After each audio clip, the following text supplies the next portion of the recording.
Welcome to my labor and delivery story. I've already filmed this once, like probably a week ago, but I lost daylight and it was no good. I had to refilm it. My parents and all of them are gone home, so it's just me and Jack, and today is actually the first day that I've been with him by myself.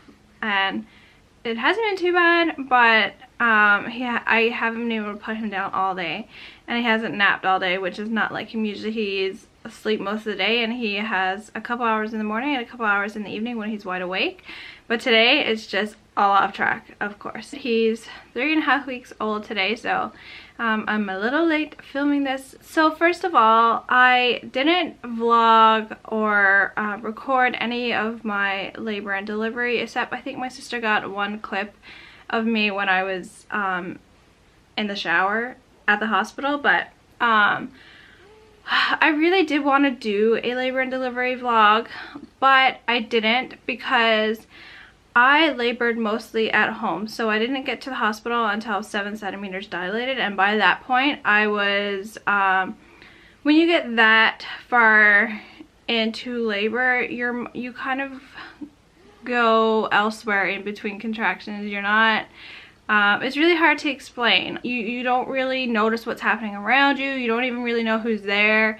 You're just in a really deep mindset. So in between contractions, I wasn't really doing anything, only lying there. So and Byron was by my side the whole time, because I know that sometimes the partner films, but he was in the shower with me for like 2 hours, and then the other like 2 hours he was pressing my hips. So yeah, neither one of us could have really vlogged. So I'm not really sad because I had the labor that I wanted, not the labor that I wanted, but the birth that I wanted. I had a natural birth. So I can't complain. It would have been nice to have. But anyways, without further ado, let's get into it. So I was 30, how far away? I was 38 weeks and 2 days when I went into labor. If I went by my first due date, I would have been 39 weeks and 2 days. So I was a little bit early. I was not expecting it at all. Actually, I was kind of in denial. Saturday is when I started losing a little bit of mucus, and I talked about in my last video that I kind of had a little bit of anxiety. And then Saturday morning, I woke up at 4 a.m. to period cramps, and I just thought it was cramps because it just felt like period cramps. They were mild, but I mean, I think they woke me, and it was almost like a cramp would come and then it would kind of go away. I didn't think it was contractions because for some reason I thought your belly would tighten with contractions, but it doesn't. Apparently that's Braxton Hicks. I never had Braxton Hicks in my pregnancy, so I don't know, I guess I was just confused. But I seriously thought that your belly tightened when you had a contraction. So I stayed in bed for a little bit longer, I think probably for an hour and a half, and then I got up around 6 a.m. and I went downstairs. And I bounced on my, what do you call those balls? Those big exercise balls, I guess. And I actually edited my 37-week pregnancy update, but I didn't get it done, and I didn't get it uploaded until after he was born. So that kind of distracted me. The ball helped a little bit. They kind of went away, or they were more spread out, I guess. And then I had breakfast around 9 a.m. Then I went upstairs because Bar was still in bed. He was awake, but he was still in bed, and I told him what was happening, but I seriously thought that I was still in denial that it was not contractions. And I told him what was happening, and I told my mom, because my mom got here on Friday and this was Sunday morning. So perfect timing. 10 a.m. I messaged my doula and told her what was happening, and she told me that I was probably in early labor. She told me to try and get as much rest and sleep as possible because exhaustion is one of the main reasons why women ask for pain relief. She also said to stay hydrated or else the cramping could feel worse. We weren't supposed to meet until Monday, so the next day, to go over our birth plan, but because I was showing signs of early labor, she offered to come over at 4 p.m. that day. So I'm glad that I jumped on that, and I'm glad that she came over. The rest of the morning I didn't really do anything in particular. I just carried on as normal. I kind of just lounged on the couch talking to Byron and my mom and my sister. My mom kept telling me that I should go to the hospital to get checked because she was worried. But I didn't want to go because I wanted to make sure that I was dilated enough to at least stay, which was, I think it's 4 centimeters. But I wanted to labor at home as long as I could before going to the hospital because I didn't want to spend like eternity in the hospital waiting. And I'm glad that I done that. And at that point I wasn't in a lot of pain at all. It was uncomfortable, but nothing that I felt that I needed to go to the hospital for. 1:30 I decided to get in the tub, and Byron made craft dinner and I ate some of that. I wasn't really hungry, but I knew that I should eat something because I didn't want to get exhausted. I didn't eat very much of it, but it was better than nothing. Then I got out, I made sure I had everything in my hospital bag and the baby's bag. At some point after that, me and Byron was lit in bed and he was cuddling me. The curtains were closed, so it was nice and dark, and I wasn't sleeping or anything like that, but we were I was just relaxing. But we weren't there very long, and my sister came up to tell me that my doula was there, or who she thought was my doula, but it was actually our friends who was dropping off a late baby shower present. So I got up and went down, and I was talking to them for a little bit, and then my other friend was there with her mom picking up something. So there was a nice few people there, and I was in my pajamas and looking like a hot mess. While talking to them, I bounced on my exercise ball, and every time, at that point, I remember every time I had a contraction, I would kind of just lean over and put my head down. They weren't intense either at this point, but they were definitely getting a little bit worse. My doula arrived between 4 and 4:30 p.m.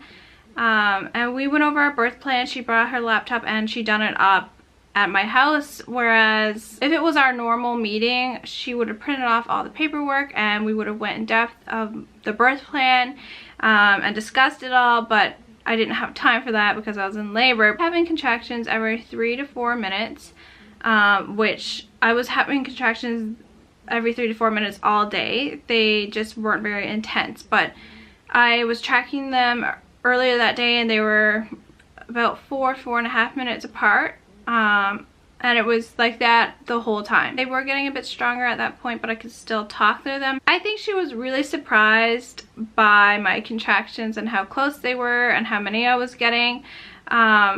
She told me that she was finding me hard to read and she couldn't tell if I was just in pre-early labor or just coping really well with the pain, which I guess I was coping really well because she was not expecting that at all.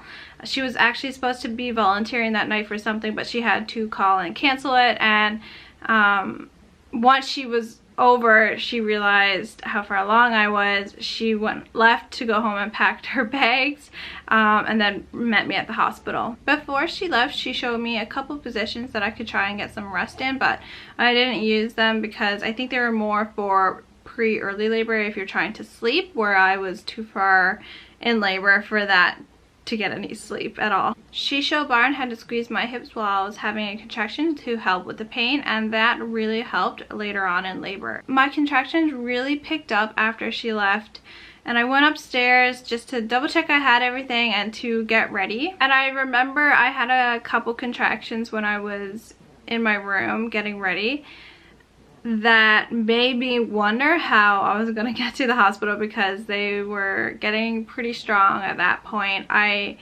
remember I was on my hands and knees with my head on the floor, like wondering how I'm gonna do this. I didn't want to move. I just want to stay in one spot. One thing I forgot to mention earlier was that all day Sunday when I was laboring at home, I had the urge to use the washroom a lot.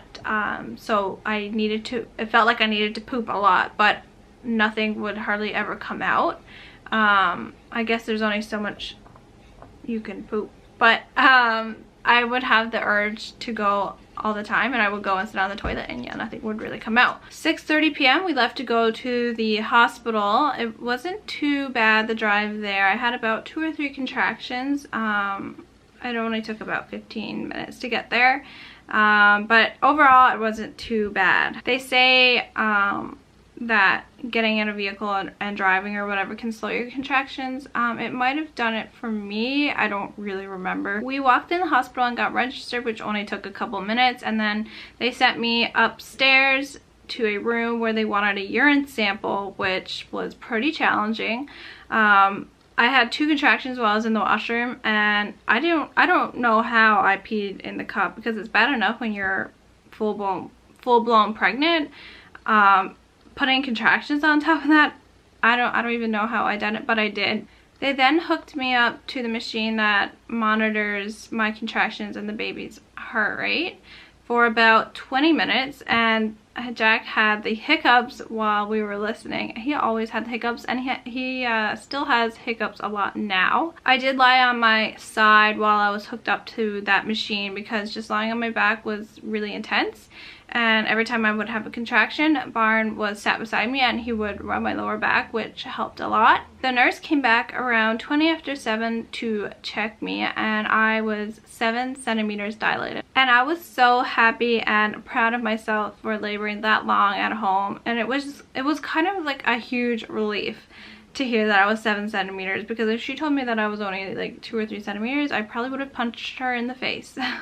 And if you're wondering how they check you, the nurse will insert 2 fingers into your vagina, and then she kind of like opens up her fingers like this, and it feels very uncomfortable, very, very uncomfortable. At least I found it very uncomfortable. And when she hauled her hand out, there was like blood everywhere. I remember it like dripped on the floor and everything. So then she went to go get us a room, and Barn had to put my pants back on because I just couldn't do that. And then I walked to my room. We got to our room 7:30, and I had about 2 or 3 contractions probably on the way to my room, which it wasn't very far a walk, but I would just hold the rail on the side until it passed, and then I would just continue on. And then my mom and my sister went down to get our hospital bags. This is when it really starts to get blurry. Like, I had to sit down with my mom and my sister to get the whole story. I'm sure there's still bits and pieces that's left out, but this is what I could gather from my end and everyone else's. So I think this is when the nurse was telling me about the IV, and I didn't want the IV. So Barn told her, he was like, she don't want the IV or whatever, and she was like, okay, well, we just give it just in case of emergency. And I think what Barn said was, we'll get it if we need it, kind of thing. And I'm so happy that he spoke up for me, because I don't think I said anything. I was kind of just in a daze. So I didn't get the IV. My doula told me after that my nurse was actually a midwife from India, and I thought that was so cool. She asked if I wanted to get in the shower, and I said yes. So she went to go get me some kind of a squat seat or something. I'm not exactly sure what it was called. I just said sure. So she went to go get that for me, and it was just like a kind of like a rubber seat. The bathroom was not big at all. In one corner was the shower head, and then the toilet is right next to it, and then a little sink beside that. So there's not a lot of room in there at all. So basically she put the towels and the seat in the corner under the shower head, and I knelt on the towels and put my forearms on this rubber seat thing, and Barn basically stood where you would sit on the toilet and stood there for like 2 hours spraying hot water on my back. That's how long I was in the shower, 2 hours on my hands and knees. I don't know how I done it, but I don't know, but I did. I basically didn't move, because every time I would move even a centimeter, I would feel like my knees and my legs cramped up. So I didn't move basically for 2 hours. While she went to go get that seat, I got undressed down to my bra basically, and I think I sat on the toilet first with the shower spraying on me, but then when she came back, then I got into hands and knees. My doula showed up shortly after we got there. She immediately turned off all the lights and put some candles in the bathroom and all around the room and played some music. It was so nice, and I was in the shower when she got there, so I probably wouldn't have done any of that. So it was just so nice, and it set the perfect environment. My doula was also putting a straw in my mouth every time between contractions to keep me hydrated, because that is very common to get dehydrated in labor. And then they will give you an IV, which I didn't want an IV, so she was making sure that I stayed hydrated. I was mostly drinking water, but I would have orange juice every once in a while. How are you feeling, sis? Hello. Are you more relaxed now? No. You're doing good, sis. Wait, we're back to McLean. Are you cold? I'm not exactly sure on the time. I want to say maybe a half hour in the shower. I asked about the gas. First off, I asked her if I needed to get out of the shower to have the gas and if I needed to be monitored, and she said no. So I asked her the gas. She went and got it for me and brought it in. She told me to give it a few contractions before giving up on it, because she said a lot of women don't like the feeling that you get from taking the gas. The first contraction, taking the gas, I didn't find any difference. The second and third contraction, the best way that I know how to describe the feeling is I felt intoxicated. I just felt very dizzy, that I couldn't concentrate on anything. From what I can remember of the gas, I don't know if it really helped with the pain of contractions or if it just distracts your mind from the pain itself, if that makes sense. Another thing I remember is that I found it hard to tell when my contraction was starting and when it was ending. I guess just because you're just so distracted and dizzy and fuzzy, it really messes with your mind. That something, I can understand why a lot of people don't like the gas. However, I puffed down a full tank and then some. It does make you feel like I said, the best way I know how to describe it is like you have a really good buzz on. That's how it made me feel. So again, I don't think it really helped with the pain of the contraction. It didn't take anything away from the pain like an epidural would, but it really distracts your mind from the pain. The one good thing I have to say about the gas is that it really helped me with my breathing. It made me take longer, slower breaths, which really helped with the pain. I think the best way to deal with pain of labor, of contractions, is your breathing, and you'll hear that so many times, and it's 100% true. There was a couple times when I had really bad contractions that I would just lose control of my breathing and I would start panting really fast and almost like you were panicking, I guess, and my doula would always remind me, like, take a deep breath, control your breathing, and the gas, just breathing in that tube, really helped me. And probably not even gas, just breathing in that tube, like probably if I was using a bag, it'd probably give me the same benefit. Yoga also probably helped me a lot with my breathing, because obviously in yoga you practice breathing a lot. And another thing that we used to do in yoga was active meditation, and I feel like that really helped me as well. So you should look that up if you don't know what it means or if you're interested. So I think I'm gonna cut it off here. So this will be part 1, and check back for part 2 of my labor and delivery story.